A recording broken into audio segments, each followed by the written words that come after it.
그 우리나라 최대 그 중고차 커뮤니티로 생각되는데요. 지난달 보배드림에 한 글이 떴습니다. 배달 기사가 쓴 글인데요. 학원 원생이 너 공부 안 하면 저 사람처럼 배달이나 할 걸 이러면서 막 웃었다고 합니다. 배달 기사 입장에서 비참한 말이죠. 학원 선생님은 물론 죄송하다고 했고 그 후에 누군가 배달 기사의 가게에 찾아왔다고 합니다. 그 학생의 어머니였는데 자기 딸이 학원에서 특실 조치를 당했다면서 배달 기사에게 따지러 왔고요. 사장님은 또 싸워줬다고 하는데 그런데 배달의 민족이나 중개 앱 사이트가 있지 않습니까? 여기에 악성 리뷰를 다는 것입니다. 가게 입장에서 여러모로 손해죠. 저는 근데 이 글이 어느 정도 이제 뭔가 부풀려져 있거나 사실과 다를 수도 있다는 생각을 했었는데 제가 우연하게 또 그 한 스타트업 이 배달 대행 업체 사장님이랑 얘기를 하다가 이런 일이 하루에도 수천 건씩 일어나는 얘기를 들었습니다. 네. 게다가 뭐 여러모로 배달 대행 기사들도 처우도 안 좋고 그런 상황이지 않습니까? 그렇습니다. 뭐 예. 비단 우리 배달대행 하시는 우리 기사님들뿐만 아니라 사실상 대면적인 업무를 하시는 그런 업무를 하시는 분들 대부분이 실은 거의 매일 이런 인격적인 모욕과 스트레스에 시달리시고 있지 않을까라고 보여집니다. 뭐 저도 과거에 학원을 운영을 했었지만은 정말 별별 분들이 다 계시죠. 근데 그것들을 참고 하지만은 정말 그 견딜 수 없는 그런 모욕감 때문에 정말 잠을 못 주무시는 경우도 아주 많습니다. 좀 사회적으로 이런 부분들을 좀 이제는 좀 그만했으면 좋겠다. 왜 이렇게 가뜩이나 요즘 경기도 나빠서 먹고 살기도 힘든데 왜 사람들끼리 이렇게 말로 이렇게 서로 막 스트레스 주고 상처를 줘야 되느냐. 그래서 좀 이건 정말 그 이런 부분들에 대해서는 좀 사회적으로 공감대 형성을 좀 빨리 시킬 필요가 있다. 라는 생각을 좀 하게 되네요. 그 스타트업 바이럴 오늘로서 7번째 시간이고요. 스타트업분은 4번째 보시긴 하는데 그 전에 일단 저희 좀 소개를 좀 하겠는데요. 저는 이제 이데일리에서 IT 쪽이랑 통신 방송을 맡고 있는 김유성이라고 하고 기자로 왔다 갔다 하고 있습니다. 저는 대기업에서 열심히 근무하다가 중견기업에서 일을 하다가 지금 현재로는 자영업의 시장에서 또 열심히 먹고 살고 있는 쌍둥이 아빠라고 합니다.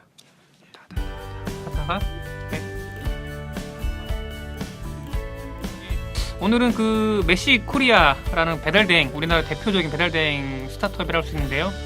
그 메시코리아 정강일 물본부장님이 오셨는데 이분이 화면에 나오는 걸 모르시고 오셨대요.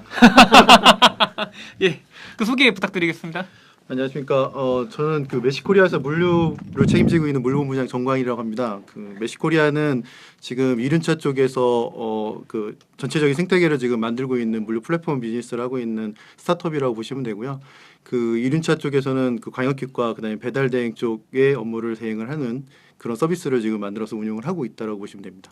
그 어떠세요? 그 보배드림의 그 어쨌든 이런 기사 에피소드가 나왔는데 실제로 이렇게 이런 일이 많습니까? 네, 제가 이제 업계에 있으면서 그 관련된 그 기사님들이나 그 대표님들하고 만나 뵈면 그런 일들은 굉장히 비일비재한 거고요. 보면 그냥 저희 나라 쪽에서는 약간 이륜차를 타시는 분들에 대해서 안 좋은 선입견이 굉장히 기본적으로 있는 것 같아요. 그게 이제 일단 택배 쪽에서도 보면 그 택배 기사님한테도 보통 비슷한 그런 얘기들이 굉장히 많이 나오는데 그게 점점 이륜차 쪽에서도 원래는 예전부터 있었던 내용들이 점점 좀 가시화되면서 좀 이슈들이 나오고 있지 않나. 그래서 그런 일들은 뭐 현장에서는 그냥 기본적으로 너무나 많아서 웃어 넘기는 정도 진짜.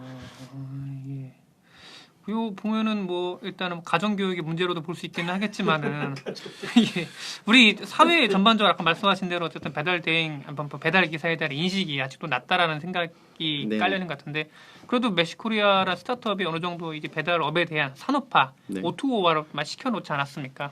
네. 말씀하십시오. 예.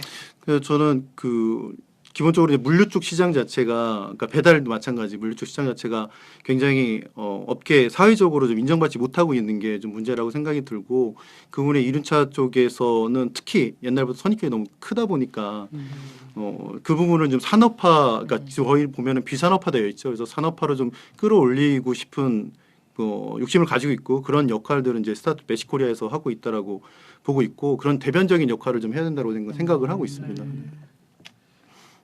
특히나 이제 그 이륜차 같은 경우는 엄밀하게 따지면 그 굉장히 그 위험을 감수하시고 그리고 또 이런 업무를 이렇게 진행을 하시는 건데 엄밀하게 따지면 그 물건을 이렇게 배송을 하는 과정에서 어떤 고객의 뭐 감정을 맞춰줘야 된다라든지 뭐 이런 것들은 그렇게 많지 않지 않습니까? 아닌가요? 그렇죠. 그러니까 보통 보면 택배도 그러니까 택배하고 좀 더 다른 건 택배는 실은 실제로 그 마주치는 일이 많진 않아요. 네. 근데 음식 배달 같은 쪽에서는 주로 대면을 하고 결제를 해야 되기 때문에 실제로 굉장히 많은 대면을 하고 있는데 거기서 좀 더 인식 같은 부분들이 안 좋게 가지고 계신 분들은 실제로 많이 시켜 드시면서도 굉장히 안 좋게 좀 생각하시는 것들이 많은 것 같아요. 왜 안 좋게?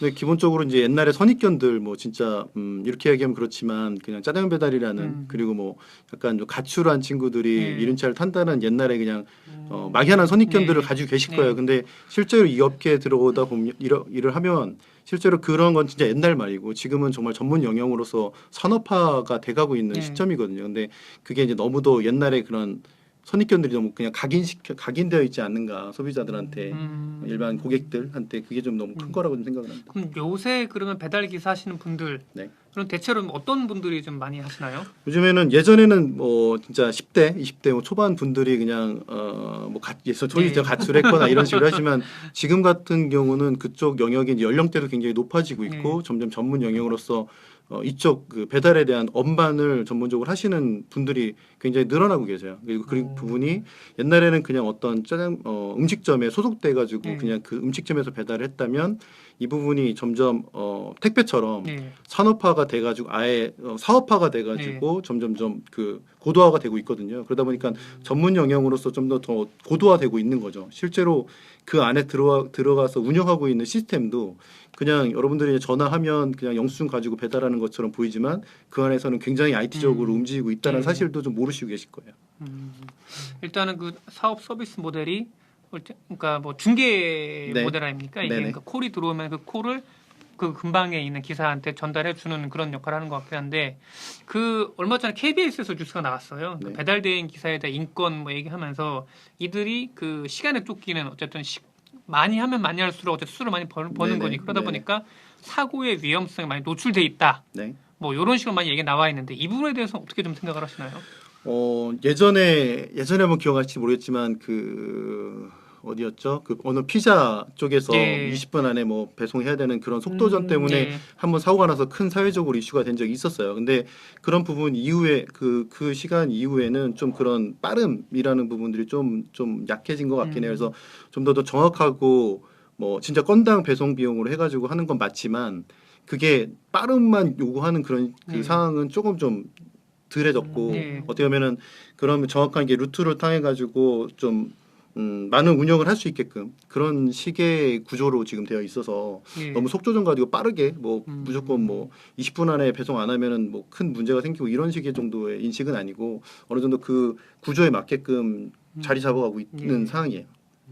그러면은 저 여쭤보고 싶은 게 보면 저희도 퀵 서비스 가끔씩 부를 때가 있는데 거기도 어쨌든 콜을 받아서 이게 중계를 해주는 역할인 거잖아요. 네네. 정확히 그 엄밀히 말해서 메시코리아에서 하는 게 콜을 뿌려주는 그 형태랑 퀵 서비스가 콜을 뿌려주는 형태랑 뭐 어떤 부분에서 좀 구분을 좀 지을 수 있을까요? 저희는 이제 그 퀵이나 이륜차 쪽으로 보게 되면 크게 이제 그러니까 시스템을 만드는 네. 시스템을 운영하는 곳이 있고 그다음에 그 콜을 전화를 받아서 영업을 해서 관리하시는 분들이 있고 배송 기사분이 계신데 메시코리아는 이 부분을 그러니까 이 세 개의 업체가 각각 다른 회사예요. 시스템만 제공하는 업체가 있고 그다음에 콜만 영업해가지고 뭐 전화번호만 해서 인입해서 기사들한테 전달해주는 분이 있고 기사는 따로 있는데 저희는 이 구조를 그냥 다 하나의 생태계를 막 묶어서 메시코리아로 유입이 되는 게 되면 저희가 시스템도 제공하고 그다음 기사님들한테 저희가 계약되어 있는 그런 구조로 되어 있고 그다음에 그 안에서 시스템 자체도 저희가 그냥 뭐 콜드콜로 이렇게 뿌려주는 게 아니라 그 안에서 시스템을 통해 가지고 저희가 정확한 루트나 라우팅 같은 것들을 할 수 있는 그 TMS NG를 통해 가지고 저희가 좀 더 고도화될 수 있고 좀 많은 양들을 처리할 수 있게끔 저희가 고도화하는 작업들을 하는 그런 회사라고 좀 보시면 될 것 같아요.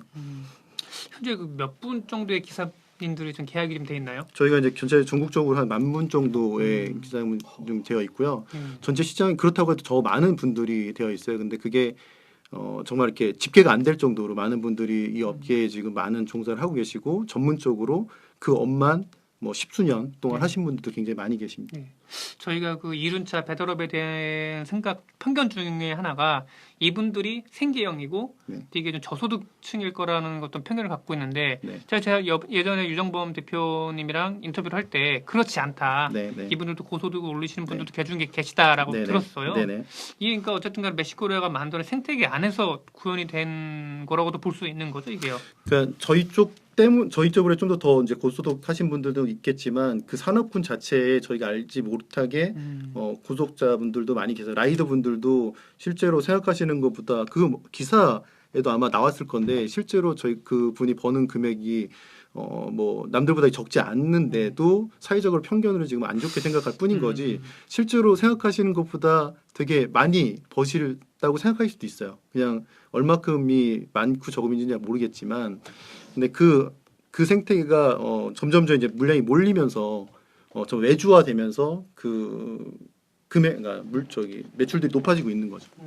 그것도 그러면 어떤 뭐 경력에 따라서 그런 급여라든지 이런 수입이 책정이 되는 겁니까? 아니면 결국엔 본인이 일하기 나름입니까? 그렇죠. 자기의 일하기 나름인 거죠. 그러면 한 건당, 그러니까 여기는 지금 보면은 옛날에는 만약에 어떤 직업군으로 해가지고 상점에 소속돼 있으면 네. 그냥 월급을 해가지고 건당 상관없이 월급을 해서 뭐 기간에 따라서 약간씩 올라가는 구조긴 하겠지만 지금 이제 산업군 자체는 한 건당 저희가 이제 얼마나 비용을 측정되어 있고 그 비용은 이제 얼마큼 많이 수행하느냐에 따라서 수익이 높아지기 때문에 그 부분은 근데 여러 가지 요소들이 있어요. 뭐 한 주문에 대해서 한 주문이 들어올 때마다 하나씩 움직이는 게 아니라 여러 상점들이 있으니까 그리고 그 퀵 같은 것도 마찬가지 그 부분 얼마큼 이제 잘 엮어서 그 라우팅을 해서 그 고객분한테 순차적으로 배송하면서 많은 것들을 처리할 수 있느냐 이거는 약간 이제 노하우와 시스템이 같이 결합되어 있어야 되지만 가능한 거고 네 그만큼 그렇게 하면서 이제 점점점 숙련도가 높아지면서 자기 소득이 좀 높아지는 구조죠. 그럼 통상적으로 우리 기사님들 같은 경우 어떤 특정 지역에만 이렇게 전문적으로 하시는 건지 아니면은 이렇게 좀 장거리 쪽도 이렇게 많이 움직이시는 건지? 그러니까 이 이륜차 쪽이 크게는 이제 두 가지 영역으로 나눠질 수가 있는데 지금 광역기과 배달 대행 쪽인데 어떻게 보면 그러니까 이게 산업군으로 그 두 개 나눠져 있고 그 안에서는 단거리와 이제 장거리가 있어요. 네. 근데 음식 배달 같은 경우는 실제로 장거리를 하지 않고 그냥 그 인근에 하기 때문에 한 구나 그 배달 음식점 그 상권에 중심으로 해서 움직이기 때문에 보통 반경 뭐 3에서 5km 사이에서 주로 활동을 하시는 음식 배달을 하게 되고 원거리는 지금 뭐 이제 만약에 이제 강남에서 뭐 종로까지라든지 이렇게 원거리 하시는 분들이 있고 그 산업이 약간 분리돼 있어서 업무 자체를 약간 좀 다르게 한다라고 보시면 될 것 같아요. 그러니까 이게 퀵 영역까지는 아니라고 보면 되는 거죠, 저희가요. 저희 쪽은 이제 그 이륜차 전체를 다 보고 다 이제 관리하고 있긴 한데 예. 그 이륜차 안에서는 그 배달 대행이라는 단거리와 광역킥이라는 원거리가 섞여 있는 거죠. 근데 그 일하시는 분의 생태계가 그러니까 일하시는 분들이 지금 상태는 약간 좀 분리되어 있어요. 예. 단거리와 장거리. 예, 그래서 보시면 그 단거리와 장거리 운행하시는 오토바이도 약간 달라요. 보면 이제 장거리를 운영하시는 분들은 짐바지라고 하고 좀 약간 좀 오래 달릴 것 같은 예. 오토바이가 아마 상상하시는 예. 그리고 단거리는 약간 스쿠터라든지 예. 그다음에 뭐 흔히 이제 짜장 배달하는 이제 뭐 시티라든지 이런 부분들이 단거리에서는 많이 이제 활용을 하고 있는 그런 것이죠. 그리고 이제 단거리는 배달통이라고 해서 이렇게 통을 달고 다니세요. 거기 안에 이제 음식 같은 걸 넣고 다녀야 되니까. 그 형 부릉이라는 거 보셨어요? 지나가다 봤죠. 여기 멕시코리아에서 하는 그 브랜드거든요. 네네. 예, 예. 저희가 이제 어떤 식으로 하고 있냐면 이 이륜차 생태계에 대한 내용을 그러니까 부분을 지금 다 지역별로 그리고 이제 뭐 퀵이라고 하면 그냥 뭐 1588에 뭐 이런 전화번호만 생각하지 어떤 이륜차 쪽에 단일 브랜드가 생각나시지는 않을 거예요. 네. 보면 택배 같은 경우도 지금 CJ 대한통이나 한지나 현대같이 이런 브랜드가 있는데 이륜차 쪽엔 그게 없고 저희는 그 이륜차에 대한 브랜드를 부롱이라는 브랜드를 가지고 단일화해서 전국화하는 그 모델을 지금 구축하고 있는 거죠. 그래서 전국적으로 이제 이륜차 하면 뭐 배달 대행이 됐든 퀵이 됐든 부롱을 통해서 하면은 할 수 있다라는 그런 구조와 생태계를 만들고 있는 중인 거예요. 이게 그러니까 제가 알고 있기로는 일단 그런 거 있죠. 첫 번째가 그 일단 맥도날드나 아니면 그런 피자 같은 그런 업체 배달 외주를 받는 게 있겠고 또 하나의 또 사업 모델은 또 예를 들면은 여기 업체 같은 경우는 배달을 하는 업체는 아닌데 내가 만약 이 업체 음식을 먹고 싶다 그러면은 여기 네네. 배달 대행을 배달 대행을 해서 네. 가져올 수 있는 그렇게 네네. 서비스하고 계신 거잖아요. 맞습니다. 저희가 이제 그 아까 이제 첫 번째로 말씀하신 부분이 이제 그 배달 대행에 대한 외주를 지금 저희가 외주 계약을 하고 있는 거고요. 그리고 그 업체들은 이제 전국 프랜차이즈를 하고 있는 큰 업체들이 전국과 서비스에 예를 들어서 아까 배달 대행이 각 지역별로 조금조그맣게 이제 단일 업체들은 있긴 하지만 예. 하나의 업체가 전국적으로 다 그 부분을 관리하고서는 만든 게 없기 음. 때문에 저희가 이제 그런 대형 업체들하고 계약을 하고 예. 저희하고 하면 계약을 하게 되면 전국에 있는 어떤 지점에서 다 서비스할 수 있는 구조를 지금 하고 있고 또 하나가 그 배달이 되지 않는 맛집 같은 경우에 저희가 부탁해라는 그 온디맨드 커머스가 있어요. 부탁해를 통해 가지고 배달 주문을 하게 되면 거기에서 저희가 배달을 부릉이라는 브랜드를 가지고 배달하는 거죠. 그래서 메시코리아는 부탁해라는 온디맨드 커머스가 하나 있고 그다음에 부릉이라는 물류 그 배달 대행을 하는 배달 대행과 이륜차 그 서비스를 하고 있는 이 두 가지 서비스를 두가 동시에 하고 있는 거죠. 그러면 저희가 이제 이번에 영역을 약간 넓혀 나가면서 일반 이제 소상공인 그 대상으로 일반 배달을 하고 있는 상점들 분들한테도 부릉이라는 서비스를 제공할 수 있도록 저희가 이번에 이제 부릉 포스라는 그런 시스템을 런칭을 해서 그 상점주들한테도 저희하고 이제 똑같이 그 맥도날드, 버거킹 같은 그런 서비스를 받을 수 있게끔 예. 그런 이제 구조를 이제 확대를 하고 있는 중이에요. 그 뭐 어떠세요? 이게 저기 뭐죠? 그 양 부탁해랑 부릉 중에 그 어떤 부분에서 매출이 좀 더 많이 나오고 있다고 좀 보시나요? 일단은 지금은 이제 약간 부릉이라는 물류 플랫폼에 예. 좀 더 저희가 이제 포커스를 맞추고 있고요. 그래서 저희가 이제 메시코리아라는 회사 소개서를 들어가면 저희가 도시물류의 물류 플랫폼 예. 물류 포탈로 하고 있어서 그 물류를 기반으로 한 저희가 이제 커머스를 얹으려고 지금 계획을 하고 있는 거라서 예. 기본적으로 물류가 이제 바탕으로 된 근데 다른 데하고 약간 다른 점은 다른 쪽은 이제 커머스를 기반으로 한 다음에 물류를 시작했다면 저희 이제 물류를 기반으로 해서 커머스를 얹어서 더 그 부탁해 이용하는 부분 부탁하는 이용을 하면 다 부릉을 통해 가지고 메시코리아가 배송까지 다 원스톱으로 다 서비스할 수 있는 예. 그런 구조를 하기 때문에 지금은 이제 물류 쪽에 약간 더 집중을 하고 있다라고 보시면 될 것 같아요. 그러면 이제 우리 기사분들 같은 경우는 이게 아무래도 이제 정규직 형태로 채용을 하신 게 아니고 이제 사업자 대 사업자에게 계약하는 방식이시겠네요. 네네, 그렇죠. 지금은 이제 곧 그 개인 사업자라고 보시면 될 것 같고요. 보통 다 이제 왜냐면 어떤 고용 형태로 해가지고 저희가 직접 고용하는 게 아니라 산업부 자체는 간접 고용식으로 해서 저희가 이제 건당 수수료 형식으로 이제 운영하고 있기 때문에 지금 보면은 그 물류 시장의 택배 쪽도 제가 이제 물류 쪽에 오래 있다 보니까 물류 쪽에 이제 택배 쪽도 똑같은 생태계라고 보시면 돼요. 지금 택배 기사님들이 배송을 하지만 그 택배 기사님들도 CJ 대한통운 한지는 이제 채용이 돼서 뭐 월급 기사로 하고 계신 게 아니라 그분들 이제 건당으로 해서 뭐 지금 업계에서 나오는 뭐 700원, 1,000원 뭐 이런 식으로 해서 건당 수수료 베이스로 받고 계시면서 그 이제 같이 이제 파트너십의 그런 관계로 운영을 하고 있는 거죠. 그런 점에서 봤을 때 쿠팡에 어쨌든 이런 뭐 쿠팡 매니아라고 해야 될까? 이 물류 시스템이 네. 어떻게 보면 전에 없던 뭐 혁신이라고까지는 표현 드리기는 좀 죄송스럽지만은 네. 그래도 전과 다른 뭔가 서비스 개선에 있어가지고 뭔가 좀 개선점이 되지 않았을까 그런 생각이 좀 들긴 하거든요. 그 쿠팡 같은 경우는 이제 전체적으로 배달에 대한 거, 그러니까 약간 어떻게 되면 옛날에는 물류라는 게 직접 운영했다가 그게 산업화가 되면서 외주를 했다가 서비스가 균일하게 됐었죠. 그러면서 이제 전체적으로 싸면서 많은 확대되고 할 수 있는데 그게 이제 서비스 차별화를 하려고 하면 그냥 일반적인 플랫폼에서는 그 부분을 좀 만족시키기 어려우니 쿠팡에서 자체적으로 조직을 하면서 그 자체적인 서비스 레벨을 높이기 위해서 조직을 만들었고 그 한 단계 높이 만든 그 서비스를 통해서 물류산업경 자체가 약간 영향을 받아서 높기 위한 차별화하기 위한 노력들을 지금 하고 있다라는 게 시장 전반적으로는 지금 뭐 굉장히 좋은 긍정적인 효과를 내고 있다라고 보긴 합니다. 그 배달 기사님들이 예를 들면은 메시코리아 쪽에 계약한 배달 기사님들을 보면은 다른 기사님들 같은 경우는 3건을 할 거리 여기는 5건을 하고 어쨌든 배달에 대한 효율성이 높다라고 저는 지금 듣고 알고 있는데 그 효율성을 높일 수 있었던 비결은 IT 기술이 좀 많이 포함되어 있다는 생각이 드는데 어떻습니까? 어떤 기술이 좀 쪽에 뭔가 좀 적용이 돼가지고 이렇게 좀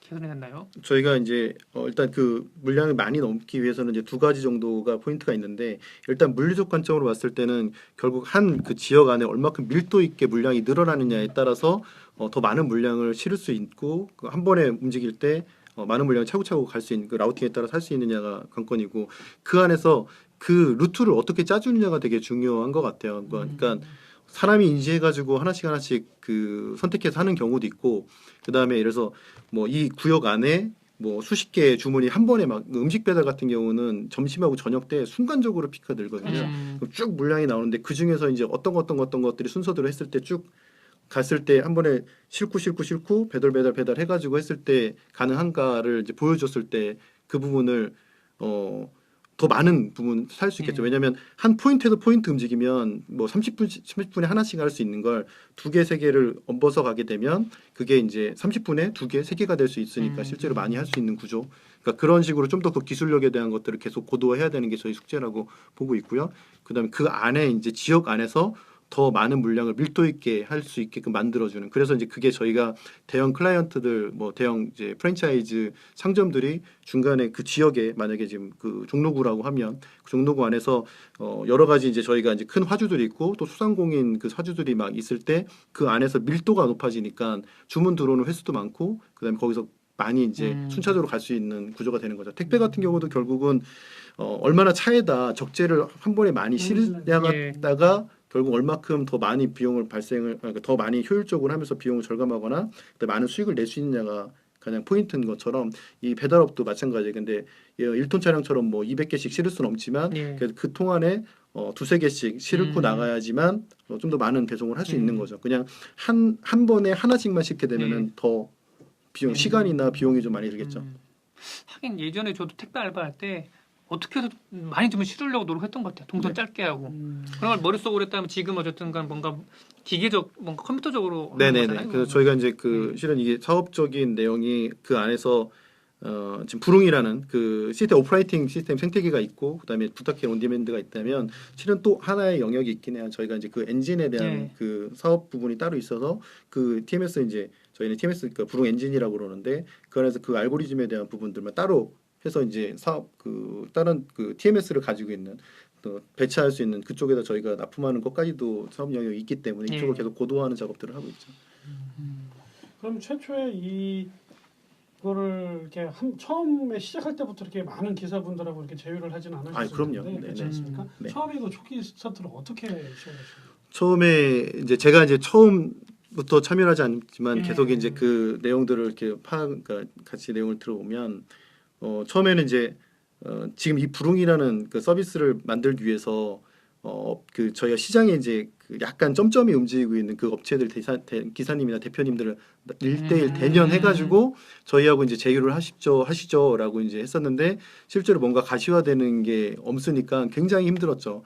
왜냐면 그분들 나름대로의 이제 생태계를 가지고서는 지역에서 움직이고 있는데 갑자기 이제 메시코리아는 사람들이 딱 나타나서 갑자기 뜬금없이 이제 저희하고 계약을 해가지고 저희가 이제 할 수 있는 물동량에 대해서 앞으로 이제 지금 같은 그림을 가지고서 이제 해주십시오라고 했는데 그분들이 이제 굉장히 문전박대를 했었고 근데 이제 그게 이제 굉장히 시간을 가지고 저희가 이 비전을 계속 제시를 하면서 계속 이제 현장에 전 찾아뵀던 것 같아요. 그래서 계속 만나 뵙고 그다음에 저희가 부탁해라는 서비스를 통해서 물량을 좀 창출해내고 그다음에 좀 큰 빅클라이언트들을 저희가 계약을 해서 조금씩 물량이 늘어나면서 신뢰도가 좀 쌓였던 것 같아요. 그래서 저희는 이제 분기별로 그 간담회를 하는데 그 사업자의 이제 라이더분과 대표님들을 이제 초청을 해서 저희가 이제 앞으로 갈 이런 비전에 대해서 계속 저희가 이제 말씀을 드립니다. 그래서 그거에 공감을 계속 하시면서 저희하고 점점점 이제 공감대가 이제 저희가 이제 주로 했던 게 어떻게 무조건 저희하고 파트너 맺으십시오라는 게 아니라 저희가 이제 이 산업군 자체를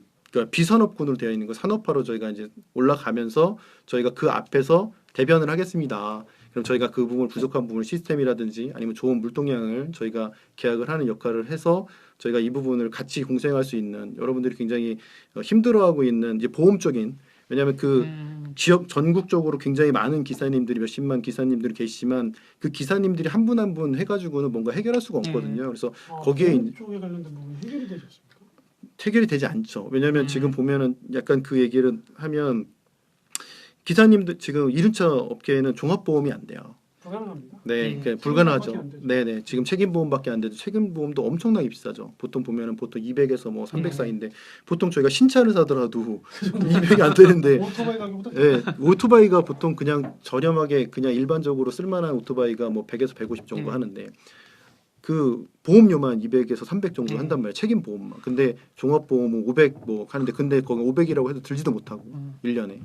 근데 그런 상황들이 힘들고 그다음에 아까 같이 사회적으로 뭐 네. 천대받고 이런 부분들이 있는데 그게 이제 많은 분들이 계시지만 그 부분들을 이제 어떻게 산업부를 해서 대변할 수가 없잖아요. 그래서 저희가 그런 부분들을 대변해서 저희가 그 부분들을 좀 개도하고 그다음에 브랜딩해서 저희가 어떤 구조를 만들어 보자라는 취지를 가지고 저희가 이제 투자받은 금액을 가지고 저희가 이 구조적으로 산업화를 만들고 그다음에 대변할 수 있는 거에 노력을 하고 계세요. 그래서 노력을 할 수 있어요. 그래서 저희가 어떤 식으로 하고 있냐면 배달 대행이라고 하면 보통 이제 기사님들도 예. 마찬가지지만 그냥 이륜차만 가지고서는 그냥 아무것도 없이 오토바이만 가지고 막 배달만 하시고 그다음에 평소 그러니까 그 오더가 없으면 그냥 길거리에서 네. 이렇게 오더만 보시고 이런 네. 것들이라고 생각을 하고 있습니다. 굉장히 많이. 근데 저희가 그 부분을 해결하기 위해서 저희가 이제 부릉 스테이션이라는 것들을 만들었어요. 그래서 저희가 지역별 거점을 물류 거점과 휴식 공간을 거점을 만들어서 그 부릉 스테이션 안에서 그 기사분들이 휴식을 할 수 있고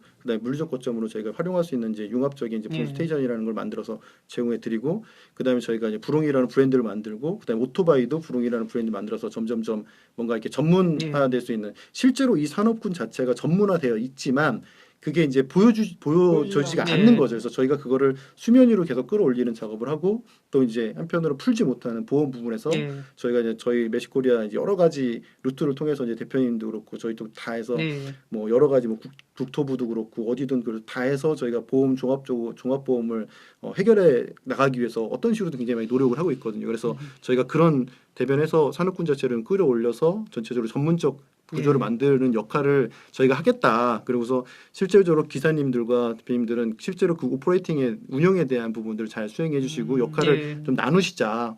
그래서 저희가 시스템 좋은 물량과 좋은 시스템과 그 산업군에 대한 것들을 제공해드리고 실제로 좋은 물량을 처리할 수 있도록 잘 운영만 서비스를 잘 되게 됐으면 좋은 생태계를 구조를 해서 이륜차 업계가 전문 영역으로 승격할 수 있지 네. 않을까라는 생각을 가지고 이제 계속 그 얘기를 이제 말씀드렸고 그 비저닝에 대해서 공감을 하시는 이제 기사님과 그 지역 대표들이 점점 네. 생기는 거죠. 네. 그럼 시간을 가지면서 계속 늘어나다 보니까 이제 이렇게 늘어나게 된 것 같습니다. 저도 의학에 생각했으면서 기특하게 여겼던 것 중에 하나가 사실 멕시코의 입장에서는 중개 수수료만 받아먹으면 돼요. 네. 굳이 뭐 보험 아니면은 기사들의 어쨌든 요 권익 향상 요거에 신경 안 써도 되거든요. 돈만 네. 벌어도 되는데 그럼에도 불구하고 어떤 외적인 어쨌든 그런 산업적인 측면에서 기사들의 어쨌든 복지나 이런 거 보험에 이런 거를 해결하시겠다고 의지를 보이시는 것 자체가 저는 되게 좀 높이 평가할 만하다 이렇게 좀 하고 감사합니다. 싶습니다. 그럼 실제로 그러한 노력을 통해서 어떤 결과가 좀 도출이 된 것들이 아직까지 그 보험 쪽에서는 아직도 이제 진행 중이고요. 그렇지만 이제 약간 분위기는 달라진 점은 옛날에서는 이제 보험사가 됐든 어디가 됐든 그런 이 산업군이 있다는 것 자체도 몰랐다면 실제로 지금 이륜차는 뭐 저희가 이제 유상운송업이라는 게 있고 근데 유상운송 배달업용이라는 게 있는데 네. 이게 그냥 퀵만 생각했었는데 그게 이제 배달대행이라는 산업군이 있다라는 게 이제 점점 국가가 됐든 보험사가 됐든 인지를 하기 시작을 했고 그래서 저희가 이제 계속해서 만나면서 그럼 그런 부분에서 자료를 주십시오 아니면 뭐 어떤 식으로 연결해 드리겠습니다라고 해서 계속 만나고 하니까 이쪽 산업군이 있다라는 것들이 가시화되면서 점점 저희가 이제 가능성에 대해서 점점 높아지고 있는 그런 상태라고 보시면 돼요. 옛날에는 저희가 보험사를 어디로 연락하더라도 저희가 정말 처음에 잘 모르니까 일단 무조건 보험사한테 본사에다 연락을 하고 그냥 뭐 지점에도 연락하고 다 안으로 다 통해도 뭐 그런 게 있느냐 그리고 그런 거 안 된다 무조건 오토바이는 무조건 안 된다 무조건 안 된다 그러는데 그걸 좀 들어보셔라 그래서 들을 필요도 없다 그랬다면 지금은 이제 그 부분을 좀 듣고 드러나 보마. 네 그러면서 이 정도로 갈게요. 그렇구나 그러면서 이거 어느 정도 좀 검토할 수 있겠네 그래서 정부에서도 좀 뭔가 국토부에서도 계속 이거는 계속 이제 그 보험 쪽에다가 계속 얘기를 해가지고 빨리 이거를 개선해라 이런 얘기들이 계속 나오고 있죠. 근데 실은 좀 말씀드리면 책임보험이라고 하는 것 자체가 엄밀하게 따지면 내가 예를 들어서 운전을 하고 가다가 뭐 사고가 났어요. 책임보험은 나를 위한 보험이 맞습니다. 아니에요. 네. 상대방을 위한 네. 보험이거든요. 상대방이 뭐 피해를 본 거에 대해서 이 금액 한도 안에서 해주겠다는 네. 건데 네. 결국에는 오토바이라고 하는 것 자체는 예를 들어서 상대방한테 피해를 입힐 수 있는 거는 뭐 예를 들어 보행자 뭐 사고 정도 수준이지 뭐 자동차랑 네. 부딪혔다고 하면 뭐 100% 오토바이가 망가지거든요. 네, 실은 맞습니다. 그리고 또 기사님들 같은 경우도 엄밀히 따지면 신체적인 데미지를 상당히 입으시는데 예. 지금 우리 말씀 주시는 거지만은 뭐 이 자리를 말하면 책임보험은 우리 기사분을 위한 보험은 아니에요. 맞습니다. 엄밀하게 말씀드리면. 그리고 너무 비싸기도 하고 예. 그다음에 그 한도도 너무 작아요. 너무 적죠. 2억에 실제 뭐 1억 뭐 1,000원 뭐 2천 정도 뭐 1,500, 상해. 뭐 네, 2,000 그럼 정도. 그거밖에 안 되는 상황이라 뭐 진짜 너무 약하고요. 근데 저는 좀 계속 말씀을 저희 쪽에서는 드리는 게 이분들이 예를 들어서 이 사고에 대한 위험들도 있지만 실제로 이분들이 전문적으로 지금 점점점 하고 있기 때문에 어떤 이걸로 인해 가지고 혜택을 받거나 아니면 다른 뭐 보험 사기를 해서 이런 게 아니에요. 이분들은 정말 전문적으로 하려고 하기 때문에 보호받고 싶은 거거든요. 왜냐하면 그분들은 진짜 사고 나가지고 다치면 그냥 그 수익이 못 벌기 때문에 엉뚱하게 사고를 해서 뭔가 다른 식으로 받고 싶어 하지도 않으세요. 그러면 혹시 예를 들어서 우리 기사님들 입장에서 가정을 하면 뭐 오토바이야 뭐 싸니까 새로 산다고 가정을 하더라도 네.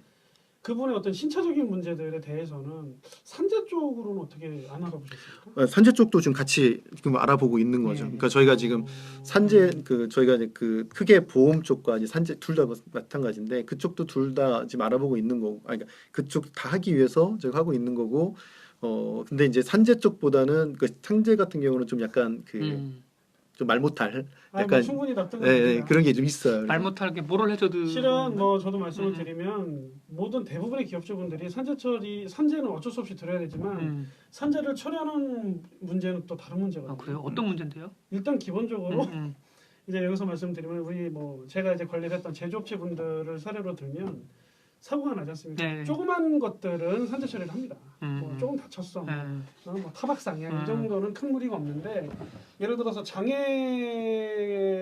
발생할 정도의 어떤 큰 사고가 나지 않습니까? 그러면 기본적으로 노동부 측에서 감사를 해요. 그러니까 고용 환경 평가를 해서 그거 나쁘면 요율을 올립니다. 요율이라고 하는 건 이제 보험료를 올리겠다는 거죠.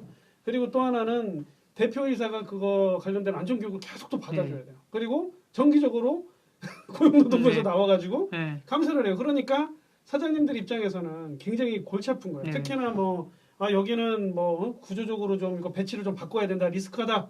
그럼 심지어는 그 기계조차도 교환을 해야 되거나 구조를 다 뜯어 고쳐야 되기 때문에 돈이 엄청나게 많이 들어가는 거죠.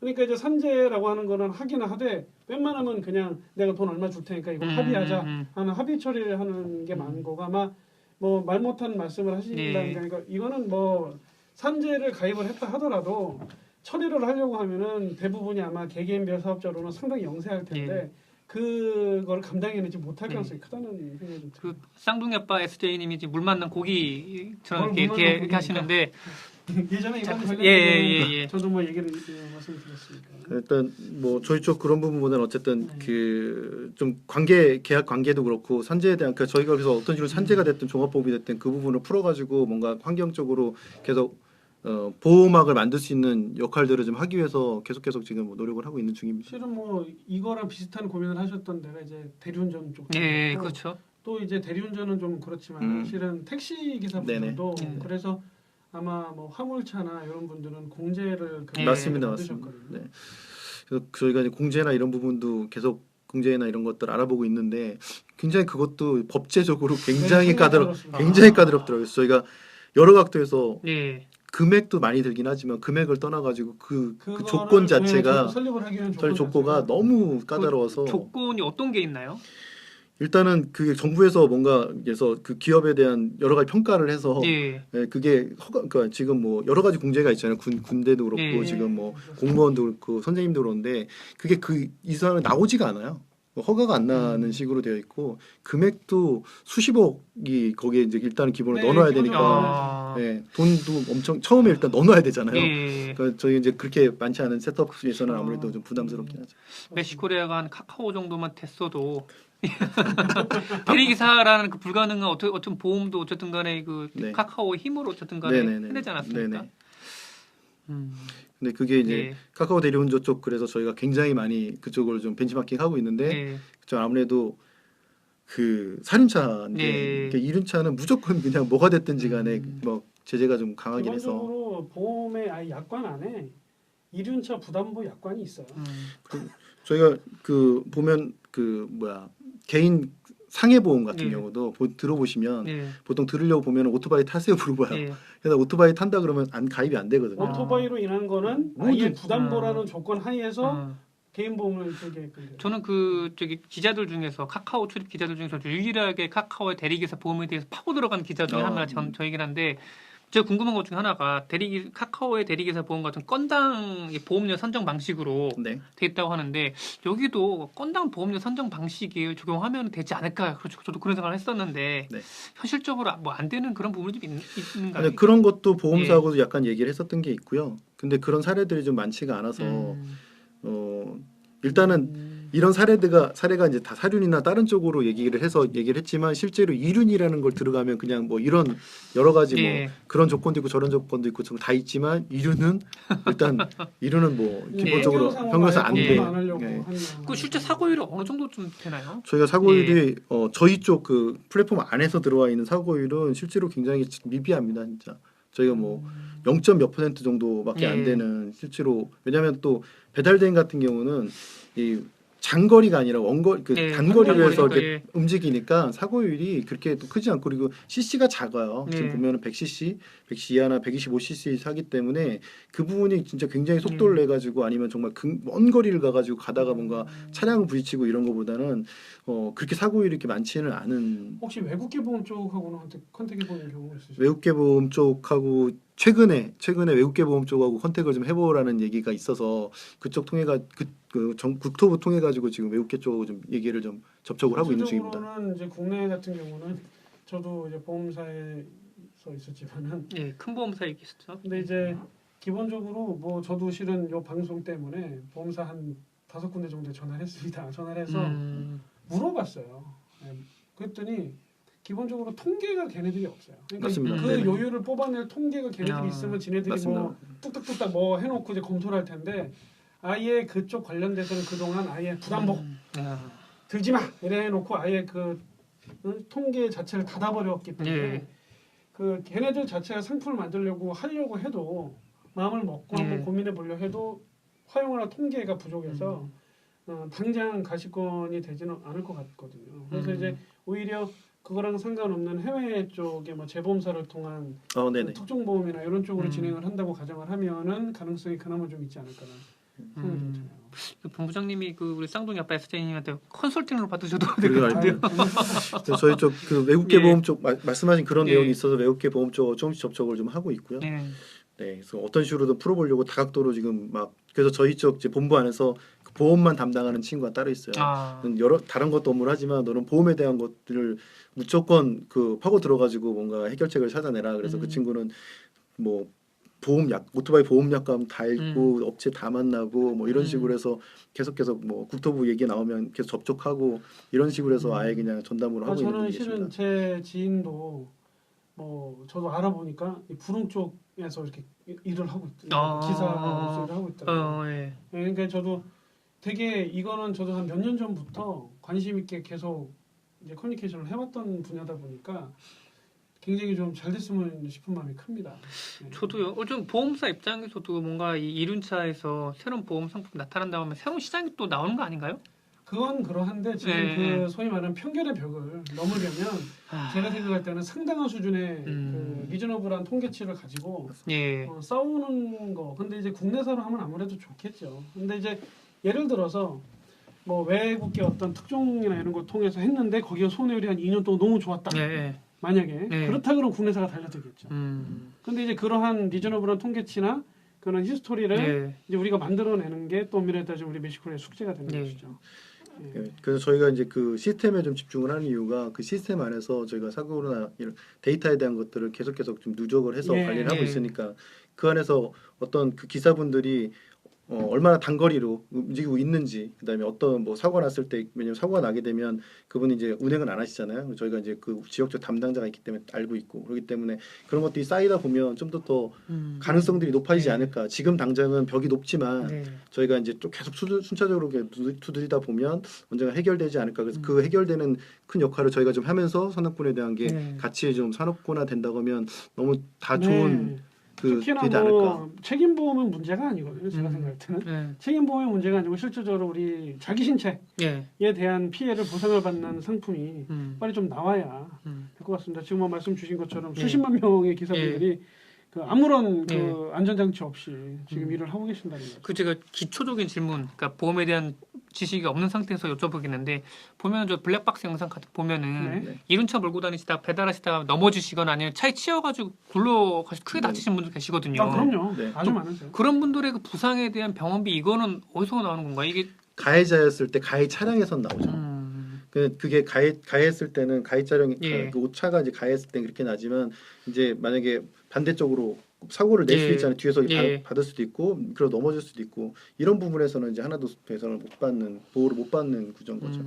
그리고 이제 원래 모든 게 이제 쌍방이잖아요. 예. 요즘에는 100%라는 게 별로 없으니까 예. 차량이 100% 모든 것들을 다 배상을 해주지도 못하거든요. 예. 그랬을 때 자기의 그 종합보험에서 보호를 받고 있으면 어느 정도 이제 다 해가지고 그럼요. 어느 정도 예. 혜택을 받을 수 있는데 한쪽으로 했을 때는 분명히 뭐 실제로 뭐 치료비가 뭐 100만이 나왔다면 예. 이쪽에서 뭐 70만 낼 수도 있는 거고 그렇기 예. 때문에 아무래도 전체적으로 다 보호를 받지 못하는 게 좀 약자인 거죠. 그리고 또 지금 산재 체계도 문제입니다. 지금 엄밀하게 따지면 지금 현재의 요율 구조는 그렇게 아주 위협적인 요율은 아니거든요. 유상운송 맞죠? 이륜차 유상운송의 요율 자체가 그렇게 높은 건 아닌데 문제는 사고가 한번 나면 크리티컬 데미지예요. 핵펀치입니다. 핵펀치. 그렇죠. 당장 이제 그 뭐 생계를 못 나가게 되는 것도 있고 당연히 그런. 부상에 대한 어쨌든 그런 뭐 비용도 있을 거고. 그리고 어쨌든 그 사업주 입장에서도 상당한 데미지가 있는 예, 상당한 데미지가 있습니다. 뭐 이륜차가 아니면 뭐 화물차가 됐든 이런 건 어찌 됐든 예. 자동차다 보니까 사고가 나더라도 기본적인 그 소위 말하면 나를 둘러싸고 있는 예. 쇠뭉탱이가 이렇게 있는데 일단 이륜차 같은 경우는 엄밀히 따지면 노출되어 있는 상태죠. 예. 그래서 이거는 어떤 경제적 차원에서 접근할 것만 아니라 좀 하다못해서 국회의원분들이라도 좀 입법 발의를 하셔서 예. 적어도 이분들이 그래도 우리나라 10만 명이 넘는 아주 많은 예. 분들이 적어도 최소한의 안전장치는 좀 가지고 일을 하실 수 있게끔 됐으면 좋겠다. 이런 국회의원들 중에서는 관심 있어 하신 분이 좀 계신가요? 저희 뭐 대표님 통해서 국회의원분들이나 이제 국토부 통해서 계속해서 이제 어필을 하고 있고요. 그러니까 뭐 계속 뭐 관심을 갖고 계신 상황이라 좀 뭔가 결실이 나올 것 같고요. 그게 이제 여태까지는 이 산업 자체가 비산업화되어 있다 예. 보니까 네, 그렇습니다. 수면 아래에 있었어 가지고 실은 이런 게 있는지도 대부분 예. 잘 모르셨다라는 게 현실이었던 것 같고 예. 이제 그게 이제 가시화되면서 수면이 올라갔을 때 하나씩 뭐 부러뜨려 가지 않을까 뭐 이런 기대를. 근데 당장 뭐 이번 연도 안에 뭐 언제 안에 예. 해결되진 그렇죠. 않겠지만 예. 저희가 이제 피부로 느끼거든요. 그게 예. 그 예전하고는 몇 년 전부터 계속 변화되는 부분들이 피부로 느껴지기 때문에 조만간에는 그래도 그 부분이 좀 많이 예. 개선이 해결되지 않을까 이런 기대를 가지고서는 좀 더 강하게 움직이고 있긴 합니다. 예. 그래서 지금 이 부분에 대해서도 이제 기자님도 예. 관심을 가져주시고 옛날에는 예. 실은 관심도 아니, 없었고 한 목소리를 낼 수 있었거든요. 있는 네. 구심점도 없었죠. 예. 네네. 그렇죠. 네.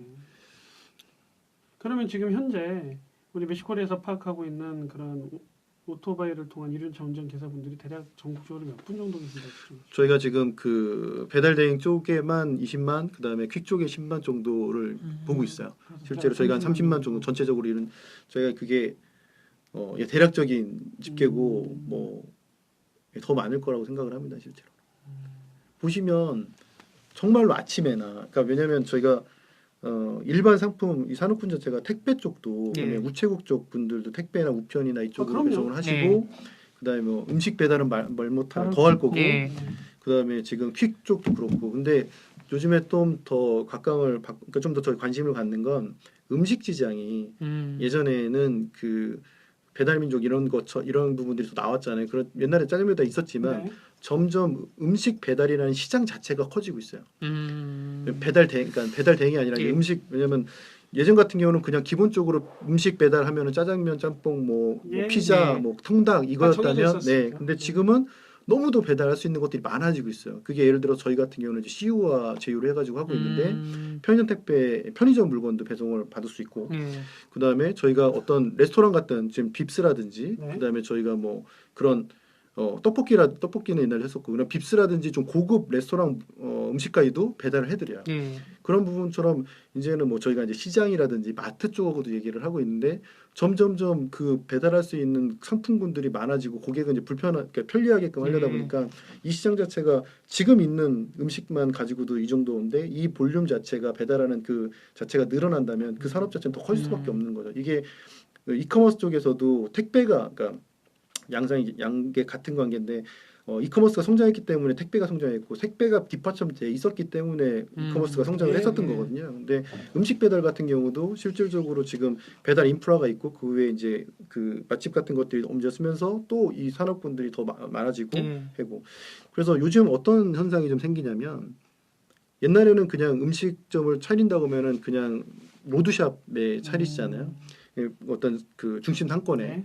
근데 이제는 그 중심 상권에서 배달에 대한 게 이제 플러스로 점점 붙게 되고 그다음에 지금 좀 지나서는 이제 중심 상권이 아니라 아예 배달로만 하겠다라고 해서 아예 뒷골목으로 들어가서 이제 조리만 해가지고 배달만 하는 전문적으로 하는 그런 그 산업군도 생기고 예. 있어요. 그러면서 이제 점점점 그 수량이 늘어나게 되고 요즘엔 또 1인 가구들이 그렇죠. 있기 맞습니다. 때문에 예. 혼잡족도 있고 그러다 보니까 점점점 배달 수요가 어마어마하게 늘어나고 늘어난다. 있기 때문에 더 인력들은 더 산업이나 그다음에 이 안에 종사하시는 분들이 더 많아질 거라고 생각을 예. 하겠습니다. 예. 그래서 이쪽에 대해서 저희가 어떤 그런 인프라라든지 플랫폼이라든지 그다음에 그런 그 복지라든지 그다음에 그런 보험에 대한 것들을 좀 더 저희가 만들어야지만 그 안에서 들어오는 이 부분들이 선순환이 되려면 이 산업군 자체가 뭔가 돈이 되고 그다음에 뭔가 할 만하고 안전해야지만 예. 또 다른 분들이 들어오시잖아요. 예. 수요는 굉장히 늘어나는데 실질적으로 공급할 수 있는 뭔가 이렇게 배달할 수 있는 분들이 못하면 실은 이 산업 자체가 더 성장할 수가 없거든요. 예. 그렇기 때문에 더 많은 분들이 이쪽에 종사에 들어와야 되는데 들어올려 봤을 때 이 부분에 돈이 든다. 뭐 내가 평생 이것저것 돈을 벌고서 성장할 수 있고 사업할 수 있다라는 뭔가 이루어져야지만 또 들어올 수 있다라고 생각하기 때문에 이 부분을 이 산업군 자체를 산업화와 좋은 구조를 생태계를 만들어가는 게 저희 역할이면서 그래야지만 저희도 같이 성장하고 이 산업군 성장한다고 생각을 합니다. 그 저기 멕시코리아랑 같이 뭐 경쟁이 될 수 있으면서도 이런 부분에서 연대할 수 있을 만한 기업이 또 있나요? 네. 국내. 아직까지는 네. 외로운 싸움을 하고 계시는군요. 네, 예. 저희가 좀 약간 예. 저희가 이제 오랜 기간 한 5년 정도 이제 창업하고서 오래됐는데 실제로 그 4, 5년 동안 굉장히 많이 혼자 진짜 독립적으로 했어요. 생각을 해보시면 온디맨드 커머스와 모바일 커머스와 그다음에 배달과 그다음에 전국화와 시스템과 이런 것들을 한 번에 다 가지고 있는 회사는 국내에 없어요. 그러니까 시스템만 가지고 있거나 아니면 그냥 배달에 대한 지역에서 인프라만 가지고 있거나 아니면 그냥 배민처럼 그냥 플랫폼만 예. 가지고 있거나 근데 그거를 이제 다 하나의 패키지로 해서 전체 생태계를 가지고서 움직이는 쪽은 저희가 유일하다고 보기 때문에 굉장히 뭐 어떻게 보면 또 유일하다고 봐서 좋을 수도 있겠지만 굉장히 어려워요. 예. 실은 그 산업 자체가 그렇게 사람이 없다라는 건 그만큼 힘들기 때문에 그걸 다 하려고 하지 네, 못했던 그렇죠. 거거든요. 예. 그래서 그걸 만들어 나가고 있는데 좋은 또 파트너. 근데 그게 이제 시간이 지나다 보니까 대형 이제 프랜차이즈나 이런 클라이언트들이나 CU나 이런 그런 업체들 쪽에서 저희 쪽하고 이제 같이 예. 파트너십에 대해서 좋은 결과가 나올 수 있는 거라고 봅니다. 그 오늘 말씀 되게 감사하고요. 혹시 또 전하지 못한 말씀 아쉬운 것도 있으시나요 또? 예. 네, 아까 저희가 예. 이제 말씀드리고 싶은 거는 다 말씀드린 것 같아요. 예. 저는 계속 이제 이 비산업화되어 있는 이 직군 자체를 산업화하려고 하는 게 저희 역할이라고 생각이 들고 그다음에 그걸 위해서 저희 메시코리아에서 뭐 여러 가지 것들을 다 노력하고 있어요. 예. 그래서 그걸 부분들을 많이 좀 지켜봐 주시고 예. 좀 약간 응원해 주셨으면 하는 예. 욕심이 좀 있습니다. 그래서 저도 응원할 예. 수밖에 없어요. 예. 예. 저는 그 유정범 대표랑 한 2번인가 3번 만나봤는데 저랑 나이가 아마 비슷하거나 1살 형인가 그럴 거예요 아마요. 근데 그렇게 젊은 나이에 이 정도의 사업군과 뭔가 이 뭐죠 뭐 큰 아웃라인을 갖고 추진하는 거 봤을 땐 정말 대단하다는 생각이 좀 들고요. 참 그러니까 이런 그 젊은 사업가들 우리나라에 많이 나오고 이들의 성공 신화가 더욱더 많이 좀 그러니까 홍보도 되고 알려져야 되는 건데 좀 아쉽습니다. 저는 이제 예. 뭐 이렇게 소위 말하면 손쉽게 돈을 벌려고 하시는 게 아니라 그렇죠. 예. 어머니 때문에 같이 성장하려고 하는 이런 예. 모토를 가지고 이렇게 힘들지만 그쵸, 이걸 예. 또 묵묵히 해가시는 이런 예. 모습들 자체가 우리 청취자분들께도 상당한 임프레션을 주시지 않았을까 예. 생각이 듭니다. 그렇죠. 이런 회사들이 좀 흥해야 돼요. 감사합니다. 그 저기 오늘 뭐 우리 본부장님 오셔가지고 뭐 카메라 찍히고 목소리 녹음되고 놀라셨을 텐데. 굉장히 잘 나오셨어요. 예, 아니 근데 한 15분 정도 지나고 나시니까 뭔가 안정이 되시면서 이제 말씀 잘 하시더라고요 그때부터. 예.